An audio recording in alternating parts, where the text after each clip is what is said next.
Welcome to Journey to Joy Live, a podcast to promote wellness, resilience, and inspire joy. Be empowered to balance your mental, physical, financial, aspirational, and social health while providing mental health awareness and breaking down the stigma of mental illness in the Black community. I'm your host, Dr. Int Joy, and I'm here to help you transform life's challenges into opportunities for joy. Let's begin the journey together.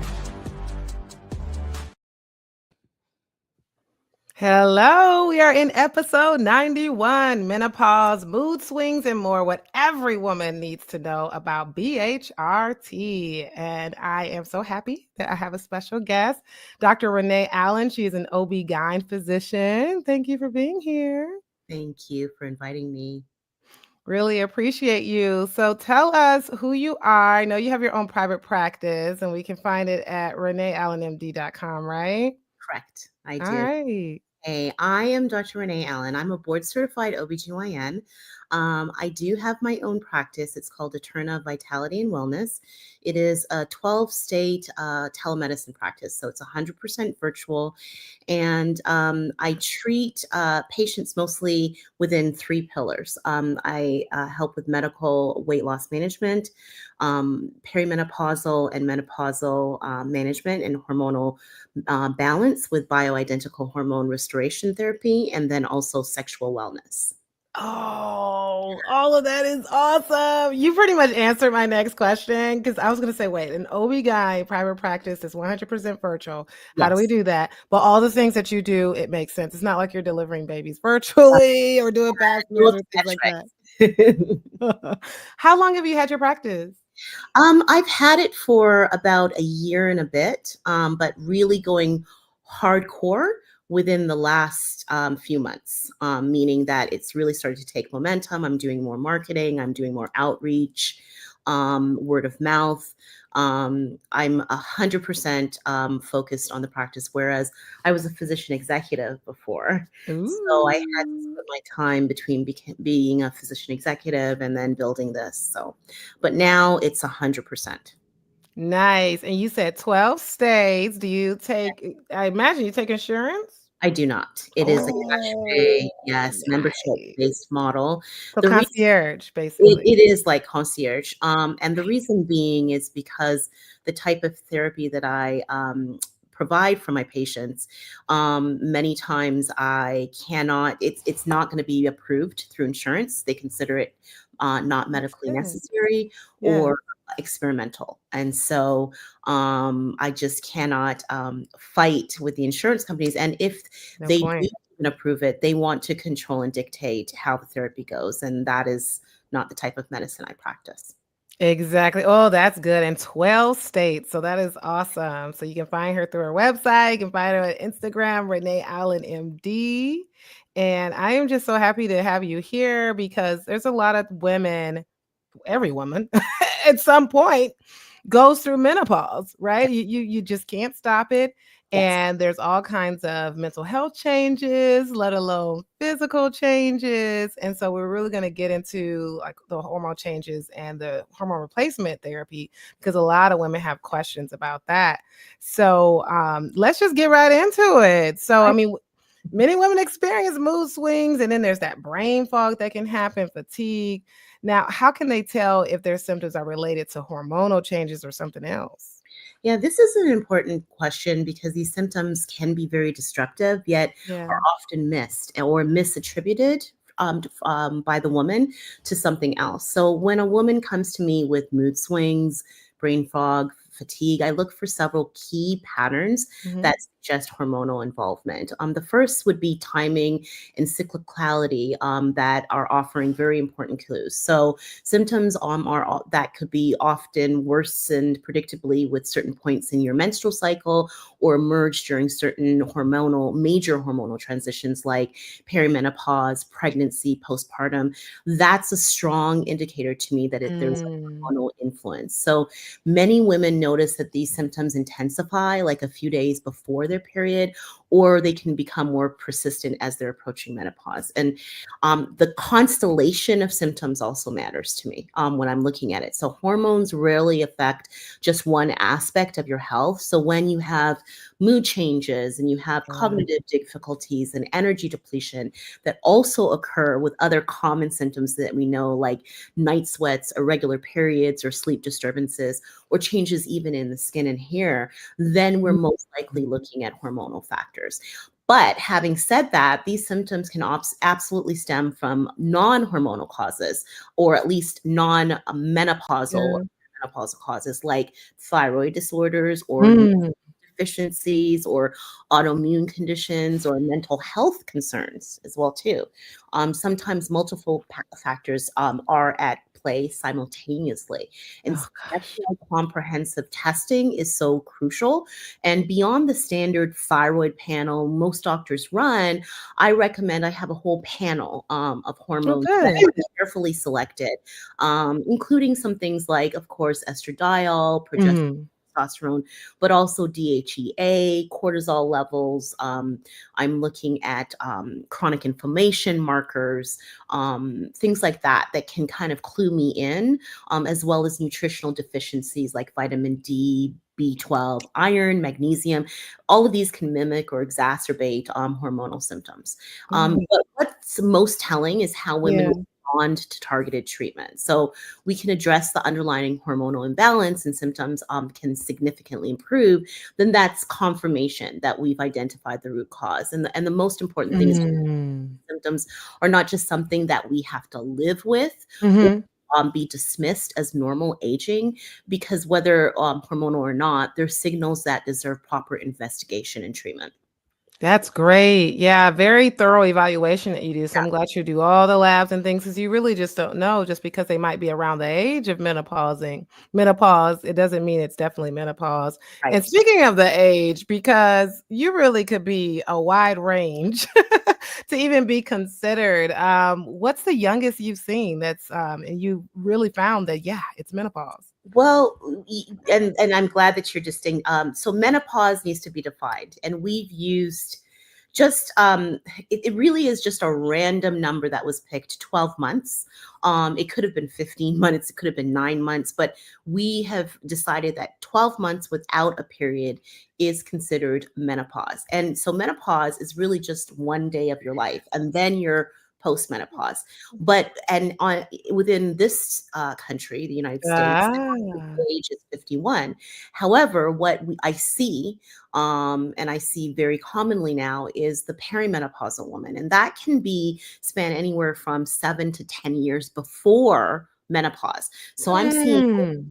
be in their late 30s, mid to late 30s, and 40s that are starting to get a Oh lot of my. symptoms that that women who are in menopause and postmenopause get, and that's not even including the women who are the surgical menopause cases. Surgical menopause are younger women Yeah. surgically now are thrown into menopause because they've removed their uterus and all Yeah.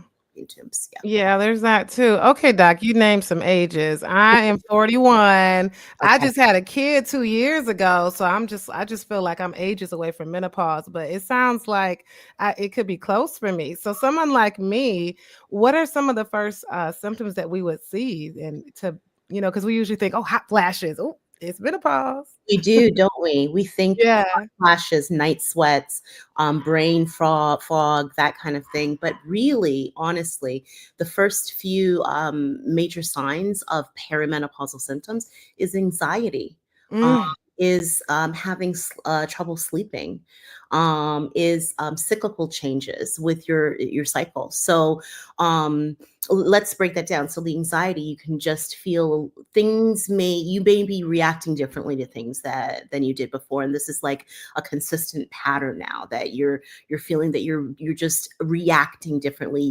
You're just more anxious. A lot of uh, hot, not necessarily hot flashes, but your heart racing over things yeah. that didn't happen before. So Physical signs. yeah, you start to get that, or changes in your sleep. You may start to see that you're waking up in the middle of the night now, or it's harder for you to fall asleep, or you're waking up much earlier. And so your sleep Mm. is, you have changes in your sleep.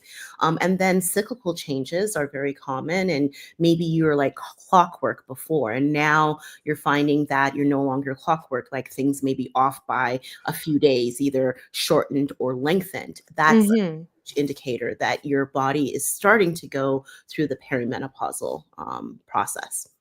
Gotcha. All right. So the cyclical changes, changes in sleep and anxiety. You did not say the hot flashes yet. Hot So, flashes come a little bit later. They're vasomotor mhm. symptoms. They're symptoms of how the withdrawal or the deficiency of estradiol is affecting your blood vessels. Mhm.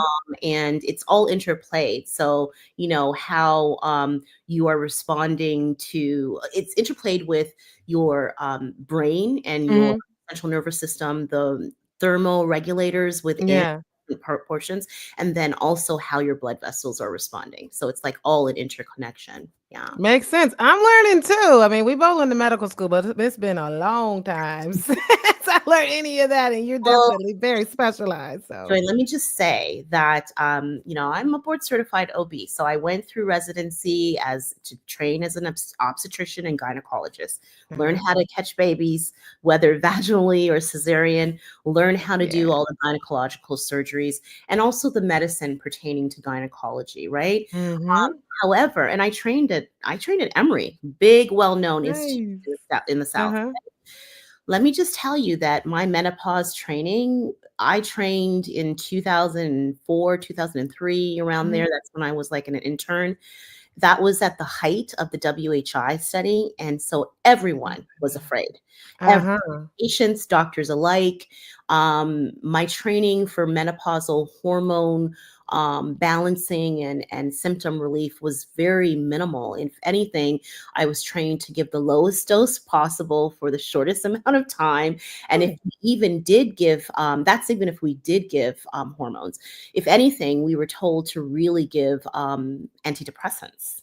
That was the main first line Mm. form that, and honestly, when you know better, you do better. Like, I'm really not happy with myself that I did that then, but I didn't know better. And now that I've invested the time to Yeah. train, to me, it's a form of gaslighting. Mm. Now that I know, it's like, you women are going through menopause. It is a physiologic chain of events that's occurring, Yeah. being Mhm. expressed in every single organ system in your body. And instead of addressing the underlying cause, which is replacing back these hormones, you are instead just telling them that they need antidepressants. It's akin to like the 50s. Yeah. They used to diagnose women with hysteria, to Right, it's like putting a Band-Aid on something and it's not causing helping the root of the problem. and so that's how I was trained. I had to go and seek this out myself to get the additional. Mm. And so I'm trained with the Menopause Society, which mostly focuses on FDA commercially approved medications.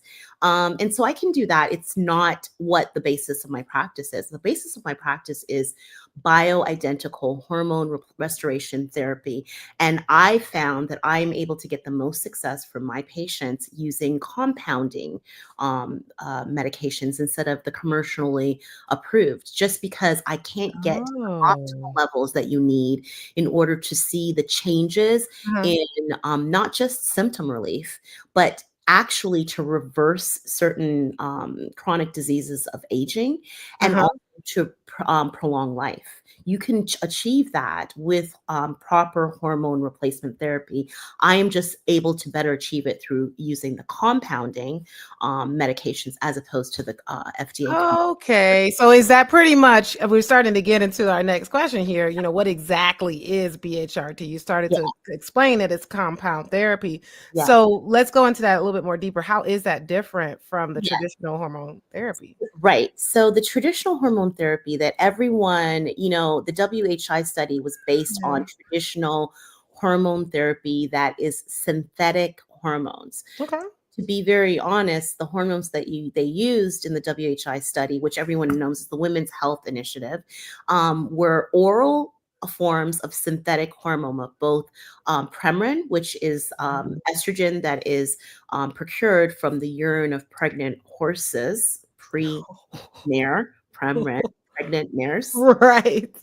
and then progestin, which is a Mm, synthetic form of progesterone. Okay. okay. Yeah. We are not horses, and so Yeah. the estrogen that's within Premarin, it's only I think the last study I read, it was like 15% of the estrogen within Premarin is estradiol, which is what our body recognizes. The other is other estrogens that our bodies don't really recognize because we're Oh. not horses.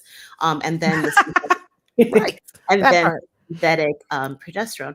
And so the difference with bioidentical hormone replacement therapy is that it is molecular medications that are molecularly similar to the hormones that we produce naturally within our body. So, Makes and sense. yes, and it's based mostly on from plants that we're getting it, not from horses, and it is We like plants. molecularly identical to what our body produces. And so the theory and the thought is the reason why we don't see the same degree of risks and side effects and sort of risk of cancer and heart disease and stroke and DVTs and stuff like that with the BHRT Yeah. opposed to the synthetic is because it's assumed that our body just recognizes it as similar to what we produce. Mm. Yeah, and so we can achieve beautiful results restoring the Yeah. hormones that are starting to be depleted Mhm. perimenopause and are definitely depleted after you've That reached. makes sense. Now, did I hear you say earlier that you use the compound therapy as opposed to what's FDA approved? Yeah, that is my So preference. this isn't even FDA approved, even though it sounds It's more so the ingredients authentic? are FDA approved, and the Okay. pharmacies that I partner with are all highly regulated through the FDA and also through the state. They also have their own state boards that they have to be regulated by, and also the FDA. Uh-huh.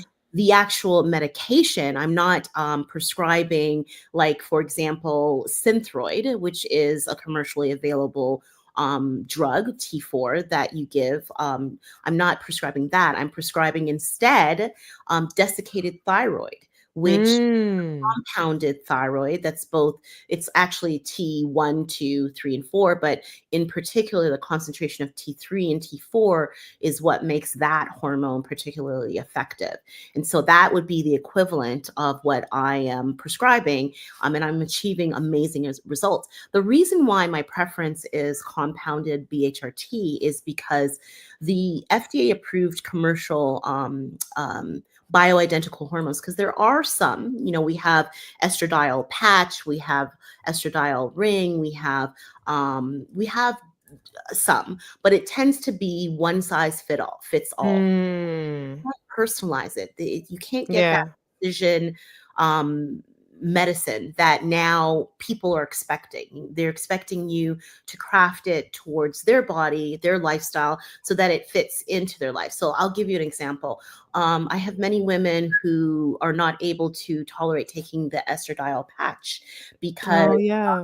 it may cause them skin irritations, or it just doesn't work for them and their lifestyle. They may be someone who's always like in the water, like a life or something where it just doesn't work. So and they may have Yeah. tried other FDA commercially approved products and it doesn't work.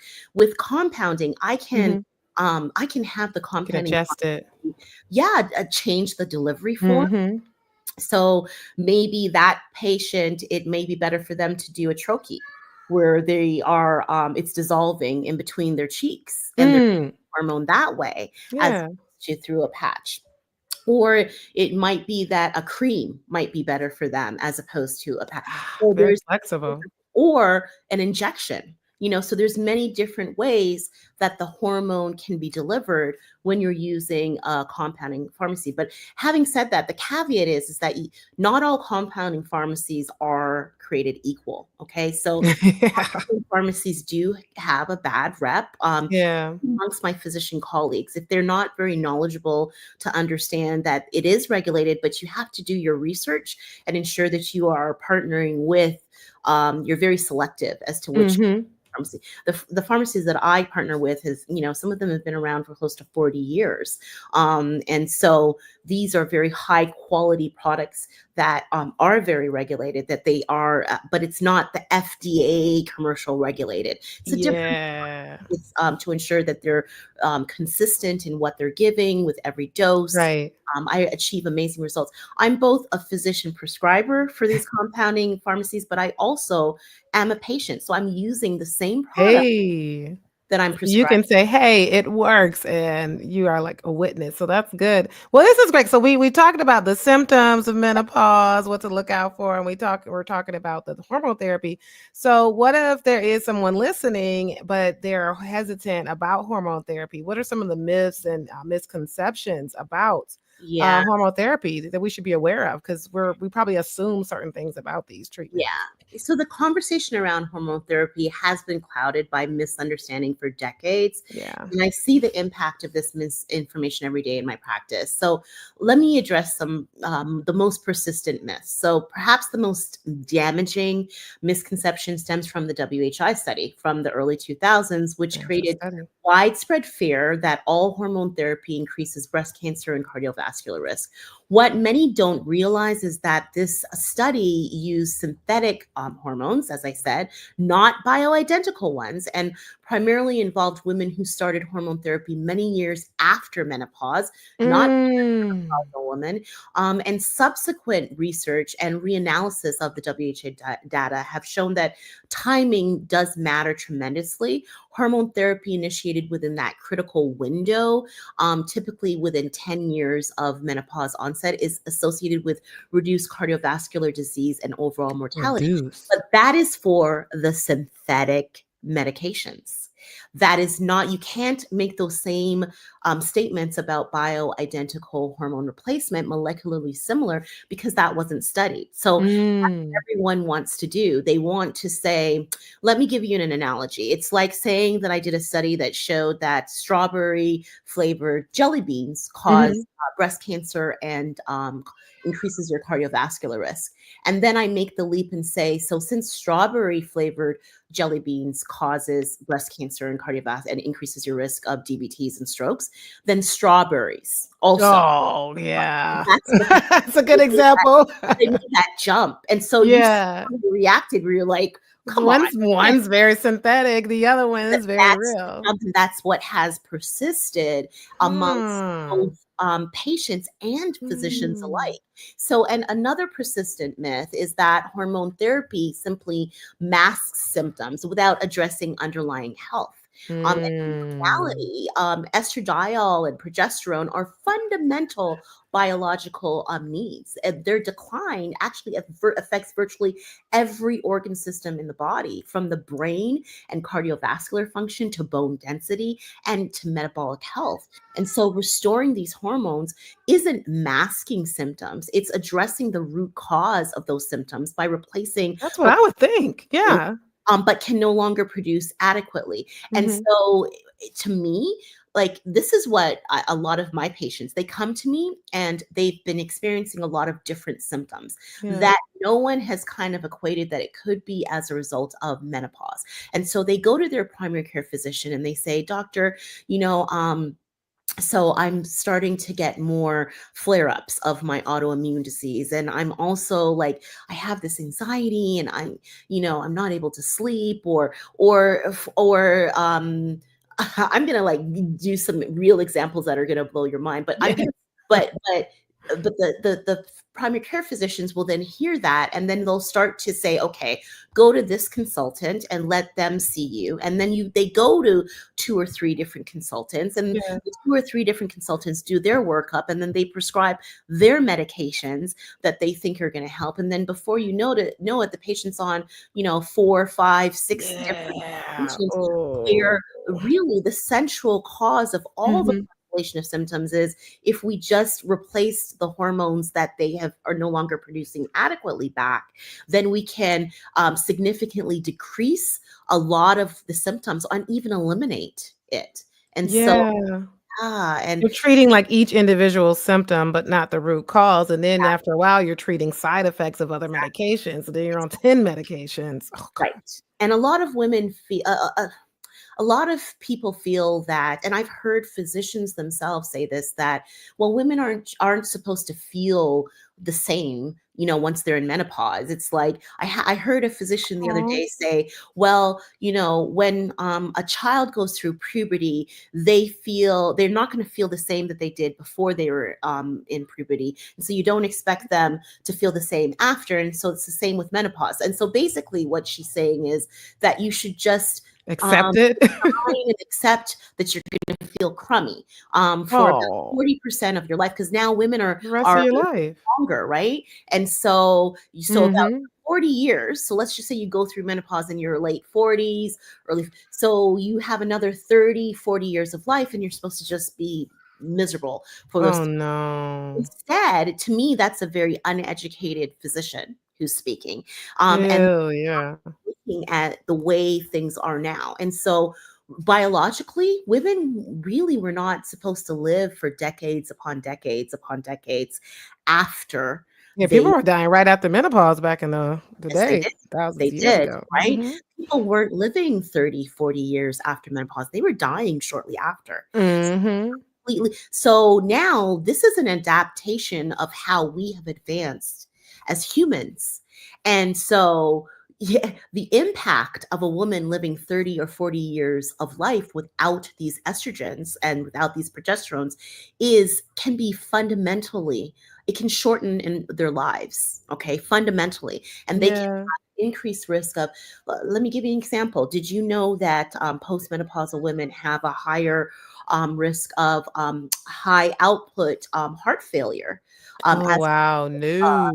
the withdrawal of estradiol on the mitochondria of the heart muscle, Oh, and wow. it not allowing it to function, have the energy, as much energy. And so it affects not just how the heart pumps, but more Mhm. importantly, it affects how the heart is not able to relax That's anymore. important. You have a stiffer heart that's trying to pump, right? So then you have women who have higher rates of these type of heart failures as Mhm. men in their same cohort. Or did you know that Wow. menopausal women have a higher rate of hip replacements than men? No, because the bone density loss? That too, but also the withdrawal of estradiol on the cartilage, and how it, Yeah. the laxity now of the cartilage that women, Ooh. yes. Did you know that women have a higher rate of Alzheimer and dementia than men? And it's again the withdrawal of estrogen on the brain tissue and how the brain functions and the cognition. And so I can keep going on and on. Yes. Think about menopause as just being these symptoms of hot flashes and brain. Yeah, it's more No, to it it. actually is women that are These coming to me. bodies of ours. Yeah, they have more lupus flare-ups, more autoimmune flare-ups, where when I get them balanced appropriately with their BHRT, they have a significant decrease, or you don't have the flare-ups anymore. And so it expresses itself differently in women. It could be a Mhm. genetic thing, environmental, or a combination of both. So you don't know how one woman is going to express their withdrawal of those hormones as opposed to the other. But for some women, it could shorten their lives, literally. Oh, Literally. wow. Doc, you have all the knowledge. This is amazing. So I wonder, I mean, we can't prevent menopause. They say death and taxes. We say death, menopause, and taxes. That's for sure. But like, is there any way to prepare for menopause? Like any types of supplements, self-care practices that Yes. can make it easier on Yeah.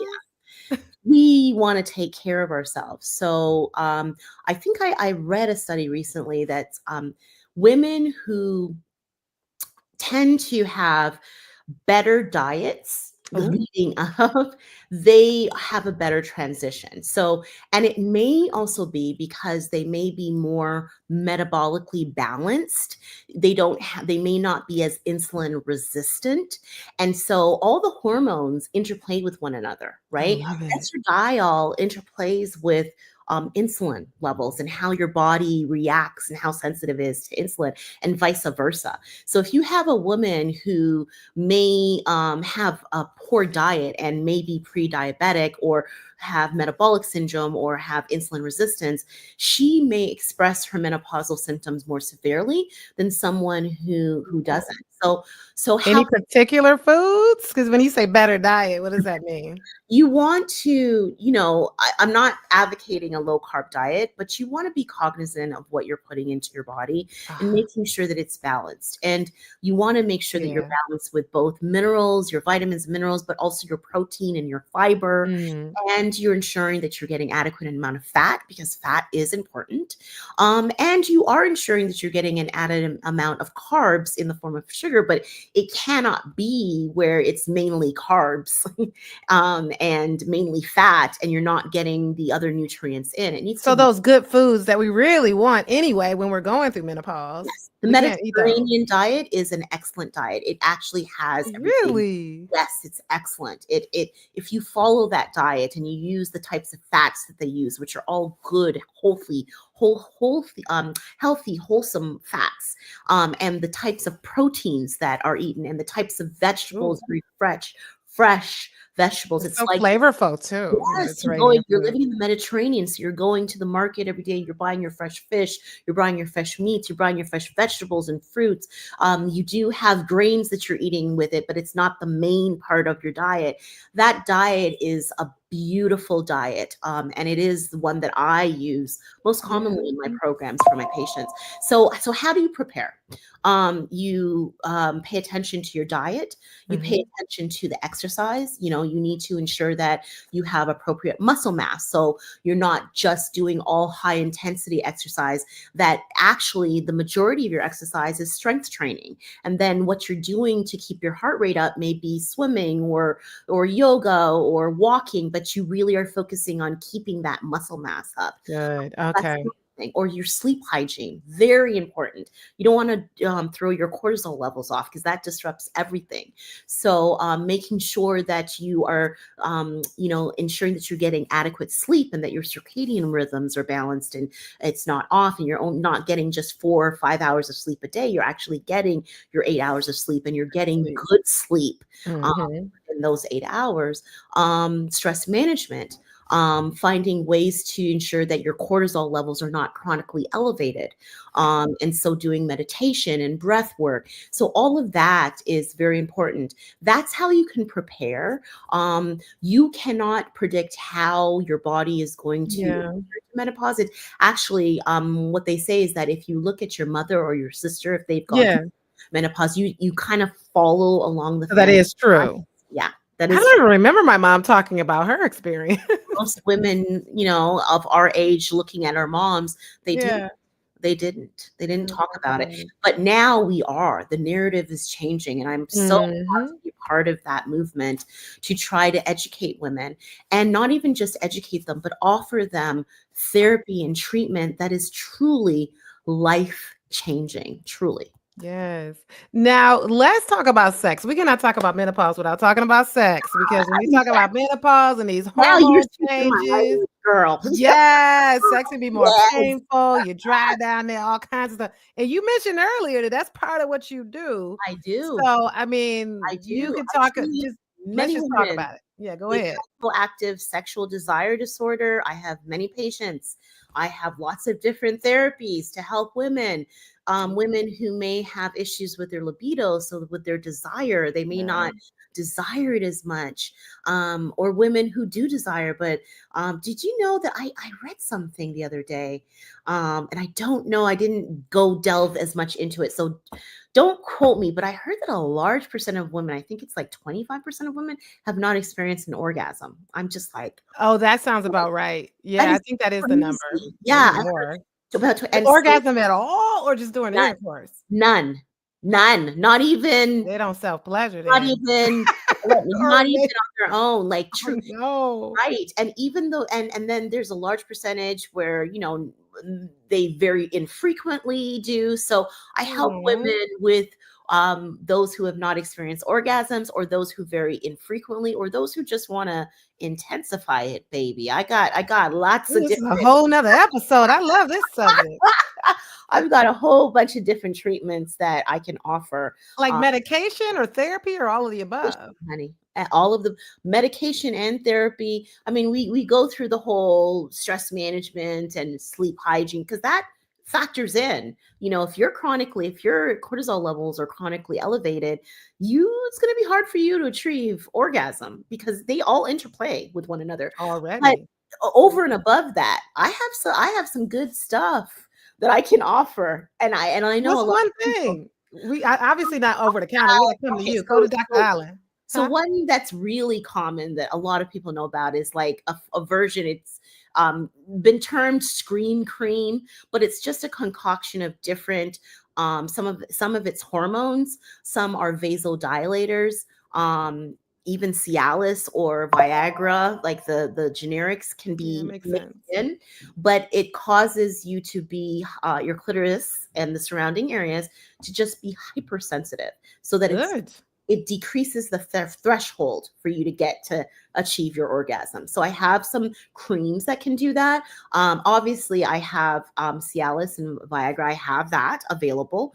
I Mhm. do have a type of peptide that's called PT141 that can help. You can do it either nasal, like a nasal spray, or an injection, or I have one with a troche where you can put it in between your cheeks and have it dissolved, where it helps centrally to improve your desire and your libido, so you Oh, are that's good. are hornier. Yeah, because 'cause I'm trying to reframe sex as self-care, and, sex can help people enjoy life, It, and it's healthy, it's so very we don't want menopause to prevent that for Yeah. us. No, we don't. And so I do have a lot of different treatments, and some of my menopausal patients do also partake in those forms of therapy as well too. Oh, that's fabulous. So lastly, what's one thing you wish that every woman knew about navigating menopause and hormonal health?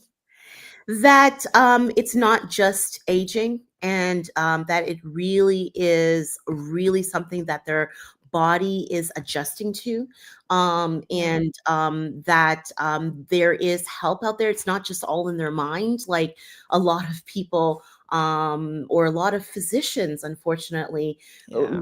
have women leaving their exam room feeling. The hormonal transitions that you're experiencing are not simply a collection of symptoms to endure or manage. They're meaningful biological signals that deserve attention and understanding and appropriate care. I think for too long, women have been conditioned to view menopause as an inevitable decline.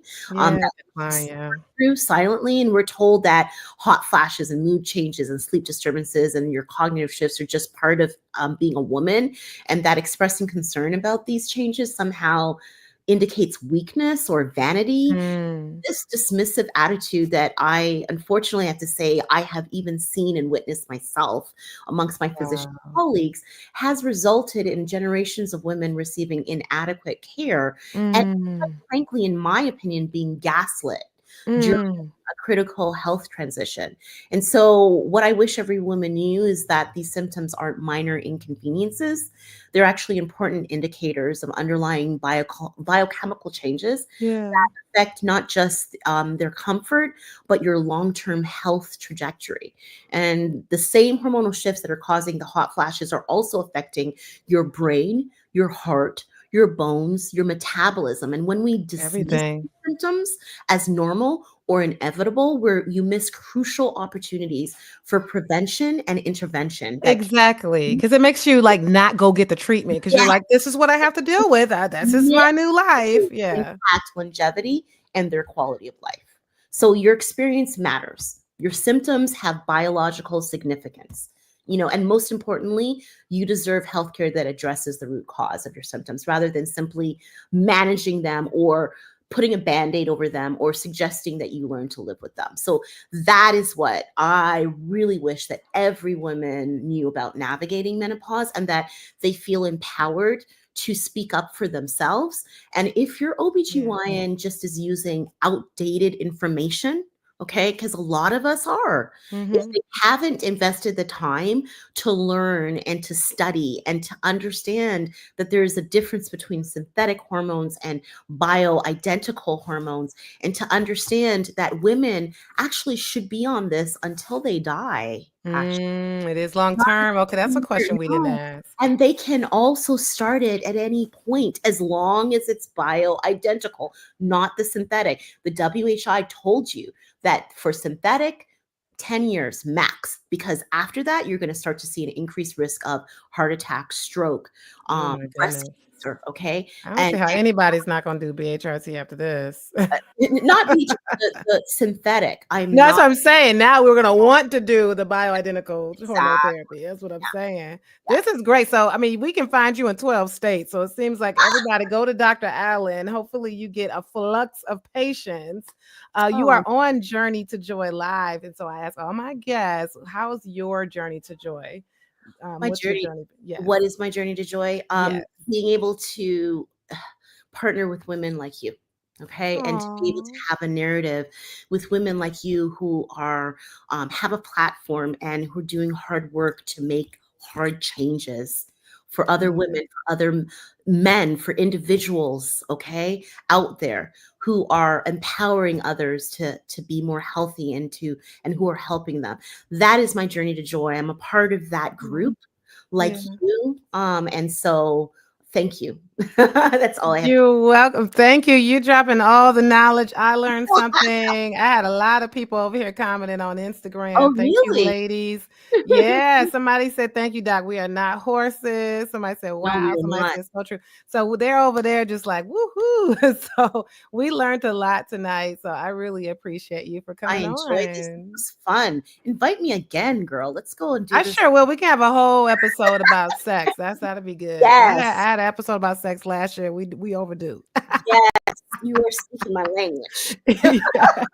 So great. Well, thank you, Dr. Allen. Thank you.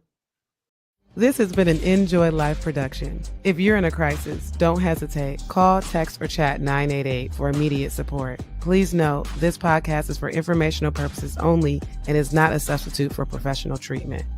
If you're looking for therapy or medication management through Enjoy Life, visit www.drenjoylife.com to request a consultation. I accept Aetna for Georgia residents, and out-of-pocket services are available for others. I'm licensed in Georgia, Florida, Michigan, Tennessee, Maryland, Wisconsin, New Hampshire, Illinois, Virginia, and Minnesota. Be sure to grab your copy of the Enjoyno on Amazon for $39.08 to help you on your wellness journey. And remember, Journey to Joy Live is every Thursday at 7 p.m. Thank you for joining me. And until next time, may you continue to transform challenges into joy.